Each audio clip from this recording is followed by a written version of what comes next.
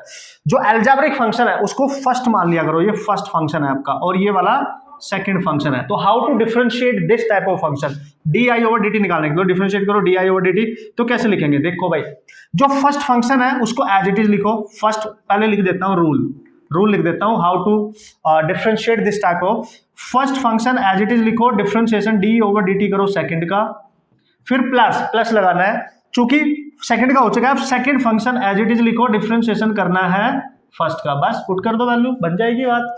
चलो तो कैसे करेंगे, फर्स्ट फंक्शन ये रहा टी स्क्वायर इंटू डिफरेंशिएशन करना है सर किसका, सेकंड का, सेकंड ये है माइनस टी करके बता रहा हूँ पूरा, ठीक है। Second function as it is लिख दो, माइनस टी ई की पावर है ये, और यहाँ से ये हो गया फर्स्ट फंक्शन टी स्क्वायर, बस सॉल्व करो तो ये आ जाएगा टी स्क्वायर इंटू इसका डिफरेंशिएशन। याद करो मैंने बेसिक डिफरेंशिएशन में आपको सिखाया था, एक्सपोनेंशियल फंक्शन का कोई डिफरेंशिएशन सेम ही रहता है, तो ई की पावर माइनस टी ही रहेगा, लेकिन जो उसकी पावर में माइनस है वो आ जाएगा यहाँ पे, क्योंकि टी का डिफरेंशिएशन 1 हो जाएगा और उसकी पावर में जो माइनस है वो यहाँ पे आ जाएगा, ठीक है। तो माइनस टी स्क्वायर इंटू ई की पावर माइनस टी बच गया। अब यहाँ लिख लो प्लस, ये एज इट इज बाहर, क्योंकि डिफरेंशिएशन तो केवल इसका होना है और इसका डिफरेंशिएशन तो आपको आता है पावर 2 है, तो वो आगे आएगी, एक घटा के रख देंगे तो 2t लिख देंगे, ठीक है भाई। तो भाई ठीक है, तो यहाँ पे आपने ये लिख दिया, ठीक है। अब आप ये लिख रहे हो D I over D T की वैल्यू आई सर ये, और ये D I over D T की वैल्यू यहाँ लिखो, तो ई आ गया आपका माइनस एल इंटू, देख लो यहां से e की पावर माइनस टी कॉमन ले लो, इसमें भी है इसमें भी है, अंदर क्या बचा माइनस टी स्क्वायर यहाँ, और यहाँ क्या बचा प्लस 2t, ठीक है। अब उसने बोला कि t की वैल्यू निकालो जब e 0 है, तो e 0 कर दो, तो माइनस एल इंटू ई की power minus T square plus 2t, ठीक है। तो देखो ये जीरो, ये पूरा प्रोडक्ट में जीरो चला जाएगा, इसके डिनोमिनेटर में जाएगा जीरो हो जाएगा, यहाँ बचेगा minus T square plus 2t, इसको इधर लेके आओ T square, this cancel, this is 2 second, time is the 2 second, यानी 2 सेकंड टाइम पीरियड पे उसका इंड्यूस्ड ईएमएफ जीरो हो जाएगा, समझ गए। देख लो आप कैसे हैंडल करना है, क्या फंडा था वो भी, इसलिए क्वेश्चन लिया है मैंने, ठीक है कर लेंगे, अब समझ गए आप, कर लेंगे। एक और औसम क्वेश्चन ले रहा हूँ यार, एक और बेहतरीन क्वेश्चन, मतलब जहां जहां फंसोगे ना वो फंसने का तरीका ही मैंने ढूंढ लिया आपके लिए, वो सारे क्वेश्चन यहाँ पे हम कवर कर लेंगे और जल्दी से आपको उस फंसने वाली सिचुएशन से बाहर लेके आ जाऊंगा बॉस। बस आप ध्यान से देखते रहे सारा चैप्टर, उतना भी टेंशन नहीं लेने का, बस आप देखते रहे, आप बनाते रहे, आप सीखते रहे कंसेप्ट, बाकी जो चुन्नू मुन्नू छोटे मोटे बचेंगे वो सब आप करके आ जाएंगे, कोई दिक्कत नहीं है। बहुत टिपिकल क्वेश्चन अब बिल्कुल भी नहीं आ रहे हैं आपके एग्जाम में, तो आप बहुत स्मार्टली पढ़ के जाए, बहुत स्मार्टली प्रैक्टिस करके जाए, सारे फॉर्मूले याद करके जाए, सारे बेसिक फंडामेंटल कंसेप्ट को अच्छे से सीख के जाए, और इस तरीके से पीवाईक्यू सॉल्व करके जाएंगे, रिविजन अच्छे से करके जाएंगे अपने नोट्स का, और जितने भी सीरीज है एसएसएन रीजन और जो मैं एनसीईआरटी लेके आने वाला हूँ सब कुछ अच्छे पढ़ के जाएंगे। तो क्या बात कर रहे हो, आपको कोई भी नहीं रोक सकता अच्छा स्कोर करने से, कोई भी नहीं रोक पाएगा, समझ गए ना। यस ओके भाई लोग, जल्दी से देखते हैं नेक्स्ट क्वेश्चन। ऑसम क्वेश्चन है, दोनों एग्जाम में आ चुका है, वेरी इंपॉर्टेंट माना जा सकता है आप लोगों के वास्ते, या तो उसका फॉर्मूला एज इट इज आ जाएगा या इस पर डिपेंडेंट न्यूमेरिकल प्रॉब्लम भी पूछी जा सकती है। चलो देख लेते हैं। उसने बोला इन कॉइल ऑफ रेजिस्टेंस 100 ओम, ठीक है, एक कॉइल है जिसका रेजिस्टेंस दे रखा है आपका 100 ओम, जो दे रखा है लिख लिया करो, अच्छी बात है, ठीक है। फिर a current is induced by changing the magnetic flux through it as shown in the figure, okay, the magnitude of change in flux in the coil is, तो चेंज इन फ्लक्स निकालना उस कॉइल में, अगर उसके अंदर से पास होने वाला मैग्नेटिक फील्ड चेंज हो रहा है, ठीक है, जो कि करंट के अकॉर्डिंग चेंज हो रहा है। ग्राफ दे रखा है आपको, एक ग्राफ आपको दे रखा है, ये आई है, ये टी है, और ग्राफ ऐसे करंट डिक्रीज होते हुए लीनियरली ऐसे डिक्रीज कर रही है, कितने टाइम पे आगे जीरो हो गई है, यहाँ पे 0.5 सेकंड पे, ठीक है, और कितनी थी यहाँ पे 10 ampere, current in ampere, time in second, पक्का ना, यस, टाइम 10 एम्पियर। तो यार ये तो बड़ा वाहियात बड़ा आसान क्वेश्चन हो गया, इसकी तो ट्रिक भी तो मैंने बुक में आपको दे रखी है, देख लो, आ जाओ। तो जब भी ऐसा ग्राफ गिवन हो, आईटी ग्राफ, ठीक है, ये आईटी ग्राफ है, सबसे पहले आईटी ग्राफ गिवन और चेंज इन फ्लक्स पूछे, note flux, change in flux, तो इसका जो फॉर्मूला होता है वेरी इंपॉर्टेंटली आपने याद रखना है कि डेल्टा फाई इक्वल टू होता है R into what is that, charge, change in charge लिख सकते हो आप, charge phloem you can say, ये होता है इसका रिलेशन।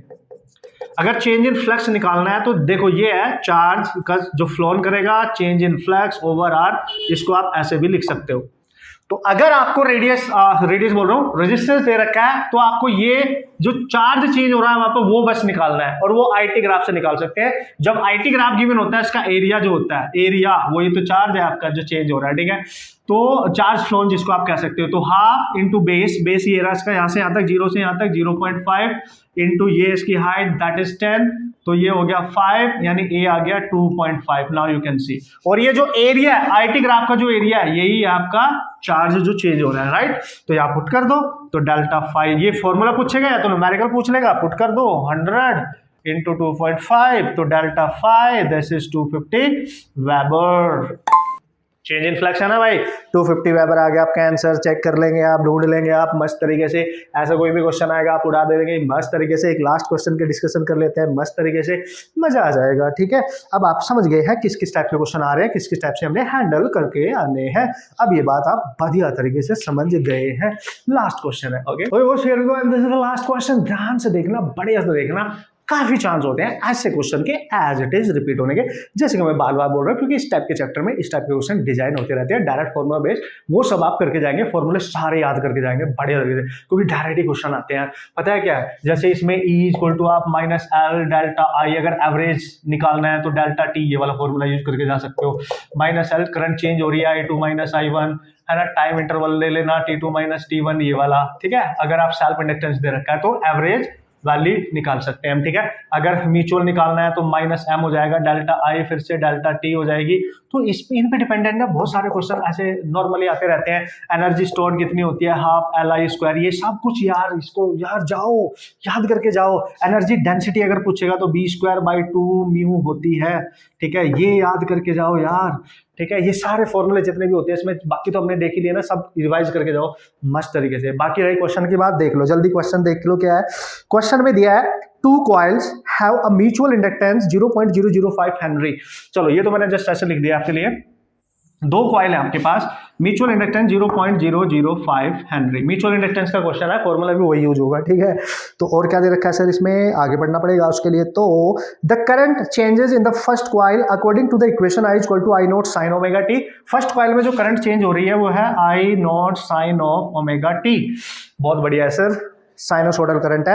I नॉट 10 एम्पियर है and omega 100 pi radian per second है। मैक्सिमम वैल्यू ऑफ ईएमएफ बताओ सेकेंडरी कॉइल में, यानी ई मैक्सिमम बताओ सेकेंडरी कॉइल में, समझना। और I नॉट की वैल्यू यहां दे रखी है 10 एम्पियर, ओमेगा की वैल्यू दे रखी है 100 पाई रेडियन पर सेकंड। अच्छा क्वेश्चन है भाई एक तरीके से अगर देखा जाए, ठीक है, अच्छा क्वेश्चन है एक तरीके से अगर देखा जाए। तो क्या करेंगे, तो कोई टेंशन नहीं है, अभी तो लिखा है मैंने। अगर इंड्यूस्ड डीएमएफ निकाले, म्यूचुअल इंडक्टेंस की भी नो, देखो M mutual inductance secondary coil में निकालना है, और ये करंट जो चेंज हो रही है, अगर मैं इसमें फॉर्मूला देखो, यहाँ पे एवरेज तो है नहीं, करंट तो साइनोसोडल दे रखे टाइम वेरिंग, तो E2 आप लिखेंगे माइनस एम DI/dt लिखेंगे, बस होगी बात। मतलब जो करंट दे रखे उसका ये डिफरेंशिएशन निकाल लो, यहाँ पुट कर दो, आंसर बन गया आपका, ठीक है। तो देखो डिफरेंशिएशन di1/dt, I नॉट तो कांस्टेंट है, I naught sine omega T हो जाएगा cos ओमेगा टी, ठीक है। और ओमेगा टी देखो, तो साइन का डिफरेंशिएशन है cos, अब ओमेगा टी का कितना होगा, टी का 1 तो बचेगा ओमेगा, ओमेगा को यहां मल्टीप्लाई कर दो, बस ये वैल्यू यहां पुट कर दो। तो E2 आ गया minus M into omega I naught into cos omega T. अब देखना ध्यान से, ये जो इंड्यूस्ड डीएमएफ है ये इतना आ गया, ठीक है। अगर इसको मैक्सिमम करना है आपने, इसकी मैक्सिमम वैल्यू निकालनी है, तो इस पूरे एक्सप्रेशन में जो साइन या कॉस है उसको मैक्सिमम करना पड़ेगा, ठीक है, उसको मैक्सिमम करना पड़ेगा। और इसको मैक्सिमम करने के साथ साथ आपको साइन भी चेक करना पड़ेगा, इसका साइन है माइनस। तो दोस्तों अगर इसको मैक्सिमम करना है तो cos ओमेगा टी की मिनिमम वैल्यू पुट करनी पड़ेगी। cos ओमेगा टी की मिनिमम वैल्यू -1 होती है, वो माइनस जब यहां मल्टीप्लाई करोगे माइनस माइनस प्लस, तो ये मैक्सिमम हो जाएगा, इस बात का ख्याल रखना, ठीक है। माइनस से प्लस करना पड़ेगा आपको, तो माइनस से प्लस हो जाएगा, m ओमेगा हो जाएगा I नॉट, और cos ओमेगा टी की जगह आपने -1 लिख दिया, -1 माइनस माइनस प्लस, ये बचा, वैल्यू पुट कर दो, E मैक्स आपका आ जाएगा। अब ध्यान से देखो, m की वैल्यू दे रखी है 0.005, ओमेगा 100 पाई, और करंट दे रखी है 10। बाकी सब आपके सामने है मेरे ख्याल से, ठीक है। ओके, सो जब इसको मल्टीप्लाई करोगे 100,000 है तो 5 पाई आ गया, 5 पाई वोल्ट, चेक करें आप, 5 pi volt, 5 pi volt, this is your answer. ये बस ध्यान देना था कि यार E की मैक्सिमम वैल्यू चाहिए, तो नेगेटिव है तो उसको पॉजिटिव बनाओ, तो E की जो वैल्यू होती है नेगेटिव में मिनिमम वो होती है -1, वो आपको पुट करनी है, दिस इज इंपॉर्टेंट गाइस, ठीक है। इसको आप बस समझेंगे, क्वेश्चन आप करके आ जाएंगे।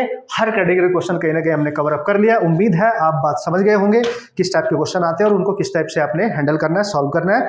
अब आप इसको बिना डरे प्रैक्टिस करके आ सकते हैं, कर सकते हैं मस्त तरीके से। ओके गाइस, मिलेंगे नेक्स्ट ऑसम से कंसेप्ट के साथ, जिसमें टॉप 10 न्यूमेरिकल प्रॉब्लम की हम शुरुआत करेंगे, उसके साथ उसके टॉप 10 न्यूमेरिकल प्रॉब्लम वहां पे डिस्कस करेंगे और आप इसकी शिद्दत के साथ अपने पूरे जो एनर्जी होती है उसके साथ आपने इसकी प्रैक्टिस करनी है, जिससे आप इसका फायदा ले सको। अदरवाइज कोई फायदा होगा भी नहीं अगर आप इसका यूज नहीं कर पाएंगे। ओके गाइस, खुश रहो, मस्त रहो, पॉजिटिविटी के साथ अपने मिशन को ध्यान में रखते हुए मेहनत करते रहो दोस्तों, और हंसते रहो एंड ऑल द